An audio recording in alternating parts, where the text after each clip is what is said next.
Welcome back to my channel Nazia Shaikh N9। हमारे हर आने वाले वीडियो की नोटिफिकेशन सबसे पहले पाने के लिए हमारे इस चैनल को सब्सक्राइब कीजिए और बेल आइकॉन को प्रेस कीजिए। अस्सलामु अलैकुम रहमतुल्लाहि व बरकातहू। जमात सोम मज़मून माहौल का मुताला, सबक नंबर 6, हमारे गांव की पहचान। आओ ये करके देखें। दिए हुए मौमे में गांव के नाम तलाश करो। इस मौमे की मदद से हमें गांव के नाम तलाश करके लिखना है।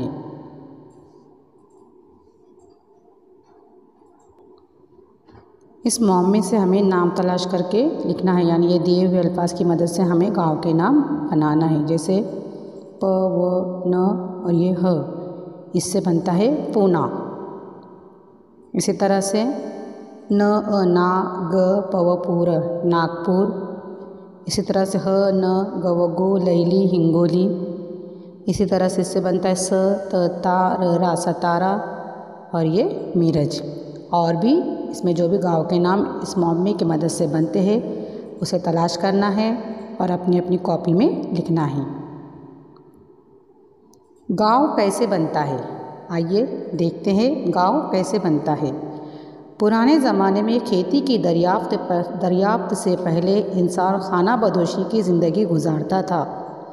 इस ज़माने में वो ज़िंदगी गुजारने के लिए शिकार और ज़मीन से हासिल होने वाले नबातात पर मुनहसर था।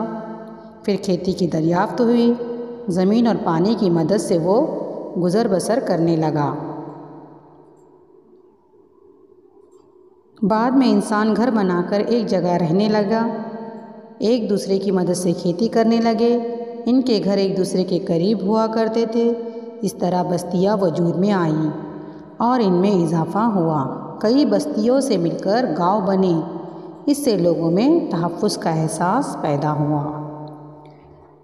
पुराने ज़माने में खेती की दरियाफ्त से पहले, यानी जब तक इंसान खेती से वाकिफ़ नहीं था, उससे पहले इंसान खाना बदोशी की ज़िंदगी गुजारता था। खाना बदोशी की ज़िंदगी गुजारने, इधर से उधर घूमते रहना, कभी यहाँ तो कभी वहाँ, इस तरह से वो रहकर अपनी ज़िंदगी गुजारता था।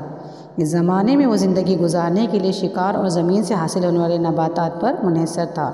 इस ज़माने में वो शिकार करता था, शिकार करके जानवरों का गोश्त खाता था और इसी तरह से जो भी फल या ज़मीन से जो भी चीज़ें उसको नबातात और दरख्तों से जो भी चीज़ें मिलती थी वो खाकर अपना गुजारा करता था।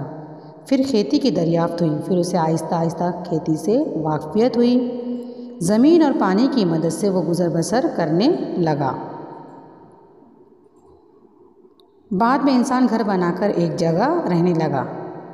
खेती की उसे वाक़फ़ियत होने के बाद में वो खेती करने लगा और ज़मीन और पानी की मदद से वो अपनी ज़िंदगी बसर करने लगा, वहाँ पर रहने लगा। बाद में इंसान घर बनाकर एक जगह रहने लगा। जो उसकी खाना बदोशी की ज़िंदगी थी, ये खेती की दरियाफ्त होने के बाद में वो जहाँ पर खेती करने लगा वहीं पर एक जगह रहने लगा। एक दूसरे की मदद से खेती करने लगे। इसी तरह से वो फिर ये तमाम इंसान एक दूसरे की मदद करने लगे खेती में और इस तरह से उनके घर एक दूसरे के करीब आबाद होने लगे। इस तरह बस्तियां वजूद में आईं और इनमें इजाफा हुआ। इस तरह से लोग खेती की दरियाफ्त के बाद में उन्होंने अपने घर वही बना लिए और इस तरह से बस्तियां वजूद में आई। कई बस्तियां मिलकर गांव बना। इस तरह से बहुत सारे घर और ये घरों की छोटी छोटी बस्तियां मिलकर उससे गांव बने। इससे लोगों में तहफ़्फ़ुज़ का एहसास पैदा हुआ और ये सब लोग जब एक साथ रहने लगे तो उन्हें एहसास होने लगा कि हम महफूज हैं सबके साथ। खेती की दरियाफ्त के बाद इंसान के कामों में इजाफा हो गया। सारे काम एक आदमी नहीं कर सकता था, इसलिए लोगों में काम बांट दिए गए। खेती से वाक़फ़ियत होने के बाद में इंसान के काम भी बढ़ गए, कामों में इजाफा हो गया। अकेला आदमी खेती के काम नहीं कर सकता, इसलिए तमाम लोगों में ये काम बांट दिए गए, तकसीम कर दिए गए। जैसे कौन कौन से काम बांटे गए? मसलन खेती का सामान तैयार करना, उन्हें दुरुस्त करना, कपड़े बुनना, जेवर बनाना, मिट्टी के बर्तन तैयार करना, इस किस्म के काम करने वाले कई कारीगर वजूद में आए। तमाम लोगों में ये काम बांट दिए गए। कोई लकड़ी का सामान तैयार करने का काम करने लगा, तो कोई उन्हें जो टूटे हुए औजार उन्हें दुरुस्त करने लगा, तो कोई कपड़ा बुनने का काम करने लगा, कोई जेवर बनाने का काम करने लगा, कोई मिट्टी के बर्तन तैयार करने का काम करने लगा। इस तरह से अलग अलग काम करने वाले कारीगर, यानी हर तरह के अलग अलग काम करने वाले कारीगर इसकी वजह से वजूद में आए। खेती के लिए किन औज़ारों की ज़रूरत पेश आती है? खेती के लिए कौन कौन से औज़ार लगते हैं? जैसे कुदाल, फावड़ा, टोकरा, इस तरह के जो है तो ये खेती के औज़ार खेती के कामों के लिए लगते हैं। खेती के नए और पुराने औज़ारों के बारे में मालूमात हासिल करें। ये पुराने औज़ार है, पुराने ज़माने में इन औज़ारों का ज़्यादा से ज़्यादा इस्तेमाल होता था, लेकिन अब ज़्यादातर काम मशीनरी से मुकम्मल किए जाते हैं। ज़राअती अशिया की नुमाइश की सैर को जाऊँ। जो खेती के ज़रिए हमें जो अशिया मिलती है, जो चीज़ें हम खेती से हासिल करते हैं, कहीं पर अगर उसकी नुमाइश लगी हो तो हमें उसकी सैर करना है। बताओ तो भला तुम्हारे गांव में कौन सी तारीखी चीज़ें और इमारतें हैं? आपके गांव में कौन कौन सी तारीखी चीज़ें हैं और इमारतें हैं पुराने ज़माने की? गांव में गारे, मस्जिद, मंदिर, चर्च, यादगार, किला, अजायब खाना वगैरह होते हैं। हर गांव में कोई ना कोई चीज़ें होती है। कहीं पर पुरानी मस्जिद होती है, कहीं पर पुराना मंदिर होता है, इसी तरह से कहीं पर पुराना चर्च होता है, किला होता है। इस तरह से कोई कुछ ना कुछ पुरानी चीज़ें वहाँ पर होती है। और जो कदीम ज़माने से जो चीज़ें उसे ऐसी चीज़ों को तारीखी चीज़ें या तारीखी इमारतें कहते हैं। इन चीज़ों से गांव पहचाना जाता है और इन पुरानी चीज़ों की वजह से ही उस गांव की पहचान बनती है। तारीखी यादगारों से गांव की अहमियत का अंदाज़ा होता है। इससे गांव की तारीख को समझने में मदद मिलती है। यादगारें हमारा कीमती विरसा है। इस विरसे की हिफाजत करना हमारी जिम्मेदारी है। इस तरह से कदीम चीज़ों की वजह से, पुरानी चीज़ों की वजह से गांव को एक ख़ास अहमियत मिलती है और हमें इन चीज़ों की हिफाजत करनी चाहिए। गांव में होने वाला उर्स, यात्रा, मजहबी मकाम या किले की वजह से गांव को शोहरत हासिल होती है। जैसे कोई पुराने जो गांव है वहाँ पर दरगाह वगैरह होने की वजह से वहाँ पर उर्स होता है, मंदिरों की यात्रा होती है, और या फिर कोई मजहबी मकाम मशहूर हो तो वहाँ किले की वजह से उस गांव को शोहरत हासिल होती है, यानी वो गांव मशहूर हो जाता है। मसलन रायगढ़ किले के सबब ज़िला रायगढ़ पहचाना जाता है। ये किला है रायगढ़ का किला, ये ज़िला रायगढ़ में है, तो इस किले की वजह से इस गांव की पहचान है। आओ ये करके देखें। तुम्हारे गांव का नाम किस तरह वजूद में आया? अपने वालिदैन या उस्ताद से मालूम करो। आप लोग जिस गांव में रहते हैं उस गांव का वजूद किस वजह से हुआ, ये आपको अपने वालिदैन से मालूम करना है। ऐसे गांव के नाम तलाश करो जिनमें शख्स, फल, फूल, दरख्त, जानदार, परिंदे, पानी के नाम शामिल हो और उन्हें लिखो। ऐसे नाम लिखना है जो इन चीज़ों से ताल्लुक़ रखते हो, जैसे फल, फूल, दरख्त, जानदार, परिंदे, पानी के नाम शामिल हो। ऐसे नाम आप लोगों को ढूंढकर लिखना है। गांव के नामों की तरह रास्तों, चौक और बाज़ारों के नाम भी हुआ करते हैं। मालूम करो कि ये नाम किस तरह रखे गए। जैसे नागपुर, जैसे ये नागपुर जो नाम रखा गया, इसी तरह से रास्तों, चौक और बाज़ारों के भी नाम होते हैं। तो इस तरह से ये भी नाम हमें अपने बड़ों से पूछकर लिखने हैं। क्या तुम्हें मालूम है छत्रपति शिवाजी महाराज शहर सूरत से वापसी पर ज़िला नासिक में वाक़ तलेगांव डिंडोरी के करीब ठहरे। वहाँ उन्होंने अपनी फ़ौज को पड़ाव डालने का हुक्म दिया। मराठी में पड़ाव को तल कहा जाता है, इसलिए इसका नाम तलेगांव पड़ गया। ज़िला अहमदनगर में धामनगांव पाट के आसपास किसी ज़माने में धामन नामी दरख्त कसरत से पाए जाते थे, इसीलिए इस गांव का नाम धामनगांव पड़ गया। ज़िला जालना में वाक़े पर में आष्टी धोतर जोड़े नामी एक गांव है। इसी ज़माने में वहाँ उम्दा किस्म की धोतियाँ बनाई जाती थी, इसीलिए इस गांव को ये ख़ास नाम दिया गया है। इस तरह से वहाँ की कोई चीज़ खास हो तो उस गांव को वहाँ के नाम उस हिसाब से दिए गए हैं। शिवराम हरिराज गुरु भारत की जंग आज़ादी के एक अहम इनकलाबी थे। दिगर इनकलाबियों में भगत सिंह, राजगुरु, सुखदेव और अशफाकुल्ला खान मशहूर है। ज़िले पूना में वाक़ खेड़ में इनका जन्म हुआ। इब्तदाई तालीम के बाद वह अमरावती गए। वहाँ हनुमान कसरतगाह में वतन की मोहब्बत का जज्बा इनमें पैदा हुआ। 15 साल की उम्र में वो संस्कृत की तालीम हासिल करने के लिए बनारस गए। वो संस्कृत, हिंदी, मराठी, उर्दू और अंग्रेज़ी जैसी कई ज़बानें जानते थे। सुखदेव और भगत सिंह इनके दोस्त थे। राजगुरु ने इनकलाबी सरगर्मियों में हिस्सा लिया और मुल्क के लिए अपनी जान कुर्बान कर दी। इनके पैदाइशी मकाम खेड़ को उनकी यादगार के तौर पर राजगुरु नगर नाम दिया गया है। इस तरह से राजगुरु नगर जो है तो ये हरिराज गुरु इनके नाम पर रखा गया। आओ ये करके देखें। आलमी यौम विरसा 18 अप्रैल यौम विरसा के तौर पर मनाया जाता है। इस दिन किसी किला या कौमी यादगार की सैर को जाओ और इसकी अहमियत मालूम करो। आलमी विरसे की हिफाजत के लिए जो उसूल है उन्हें जमा करो। अपने इलाके में मौजूद तारीखी मकामात, इमारतों और पुराने बाड़े की तस्वीर जमा करो और उन्हें नीचे दिए हुए चौकोन में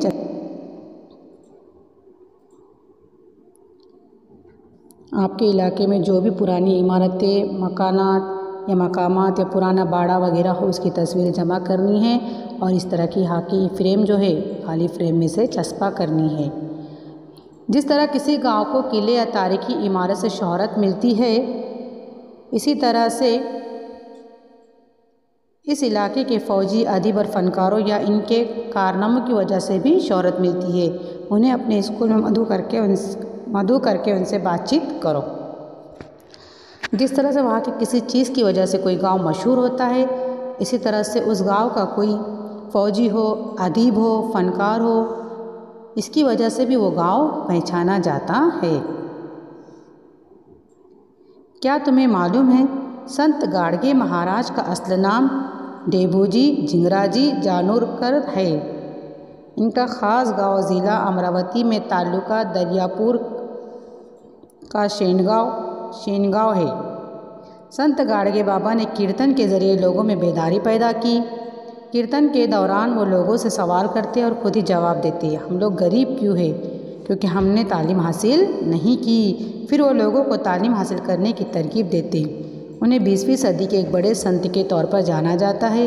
इनकी अवामी खिदमत की वजह से उनके गांव का नाम अमर हो गया।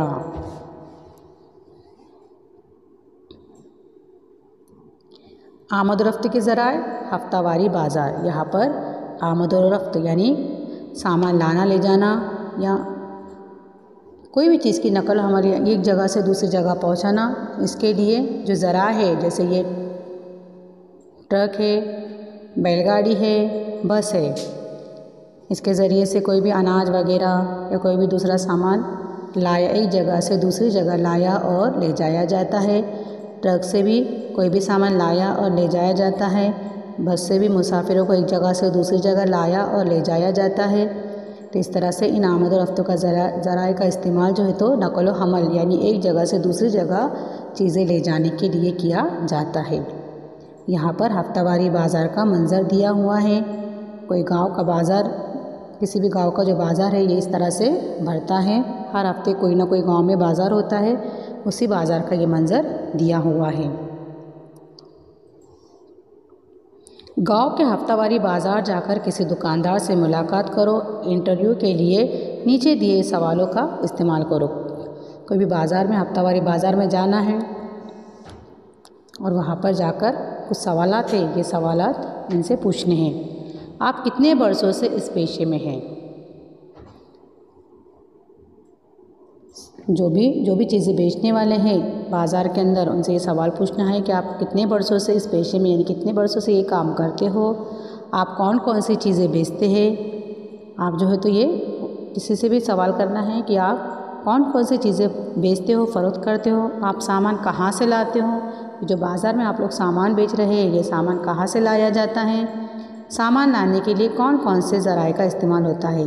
आप लोग जो ये सामान यहाँ तक लेकर आए हो, ये कौन से ज़रिए से लेकर आए हो, या फिर कौन कौन से ज़राए आप सामान लाने ले जाने के लिए इस्तेमाल करते हैं। इस तरह के सवालात आपको बाज़ार में जाकर उनसे किसी दुकानदार से मुलाकात करके पूछने हैं। रोज़मर्रा की ज़रूरतें पूरी करने के लिए देही इलाकों में रहने वाले हफ्तावारी बाज़ार पर मुनहसर होते हैं। अपने ये जो देहात के ज़्यादातर बाज़ार के अंदर देहात के ही लोग रहते हैं, गांव के ही लोग कोई भी चीज़ें बेचने के लिए लाते हैं और यही चीज़ें बेचकर वो अपनी रोज़मर्रा की ज़रूरतें, रोज़ाना की उनकी जो भी ज़रूरतें हो, ये चीज़ें बेचकर पैसे कमाकर वो अपनी ज़रूरतें पूरी करते हैं। इन बाज़ारों में ज़रूरत की तमाम चीज़ें मिल जाती है। इनमें ख़ास तौर पर अनाज, सब्ज़ी, तरकारी, खेती के औजार, कपड़े वगैरह चीज़ें मिल जाते हैं। हमारे यहाँ पे हफ्तावारी बाज़ार बढ़ता है। हम देखते हैं वहाँ पर हर तरह की चीज़ें मिलती है। सब्ज़ी तरकारी से लेके कपड़े, दालें, अनाज वगैरह हर चीज़ें हमें बाज़ार में मिलती है।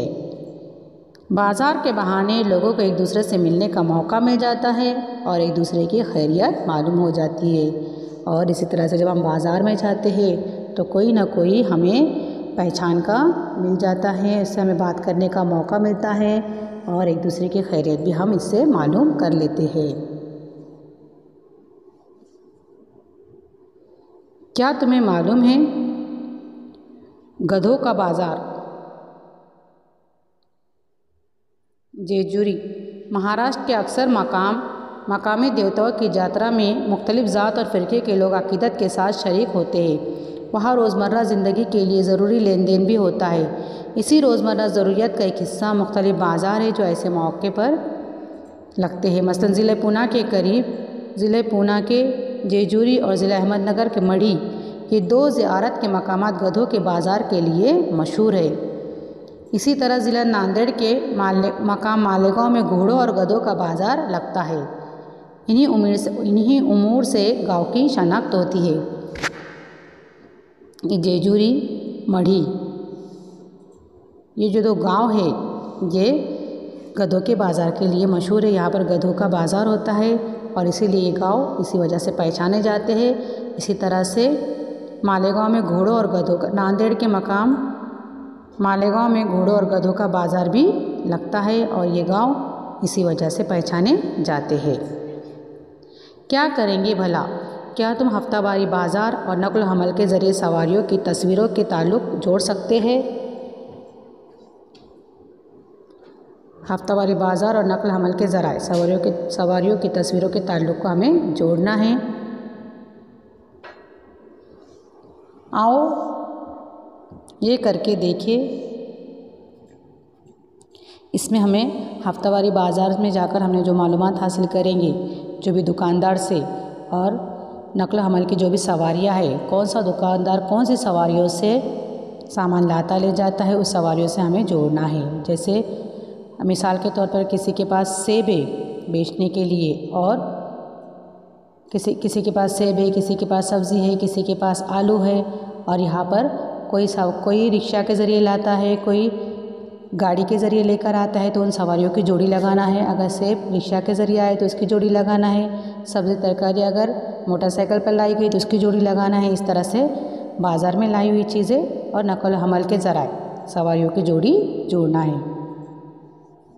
आओ ये करके देखें। दिए हुए चौकोर में शख्स का नाम, गाँव का नाम, रिश्तेदार, जानदार और सब्ज़ी के नाम छिपे हैं, उन्हें तलाश करना है। इस मुअम्मे के अंदर किसी शख्स का नाम है, किसी गांव का भी नाम है, रिश्तेदार है, जानदार और सब्ज़ी के नाम छिपे हुए हैं, उन्हें तलाश करना है और लिखना है। जैसे मिसाल के तौर पर आपको एक नाम बताते हैं, कद्दू। इस तरह से एक नाम, ये तरकारी का नाम हो गया कद्दू। इसी तरह से जो है तो आपको ये नाम ढूंढना है और अपनी कॉपी में लिखना है।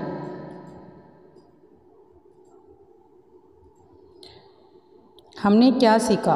कई बस्तियों से मिलकर गांव बनता है। हमने देखे कि छोटी छोटी बस्तियों के मिलने से एक बड़ा गांव बनता है।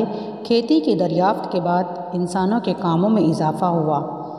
खेती से जब इंसान को वाक़फ़ियत हुई, खेती के बारे में जब इंसान को मालूमात हुई तो इसके कामों में इजाफ़ा होते गया, यानी इसके काम बढ़ते गए। तारीख़ी इमारतों की वजह से गांव को शनाख्त हासिल हुई। तारीख़ी इमारतें यानी किसी गांव में अगर कोई मंदिर है, मस्जिद है, चर्च है या कोई और चीज़ें हैं जिसकी वजह से वो गांव मशहूर होता है, उस गांव की पहचान बनती है। गांव के लोग और इनके कारनामों की वजह से इस गांव को शोहरत हासिल हुई। किसी तरह से कोई इंसान अगर अच्छा काम करता है या कोई बहुत मशहूर हो जाता है तो वो गांव उसके नाम से पहचाना जाता है। बाज़ार में ज़रूरत की चीज़ें मिल जाती है। हफ्तावारी बाज़ार में हमारी ज़रूरत की हर चीज़ें मिल जाती हैं। इस तरह से हमने इस सबक में ये सीखे।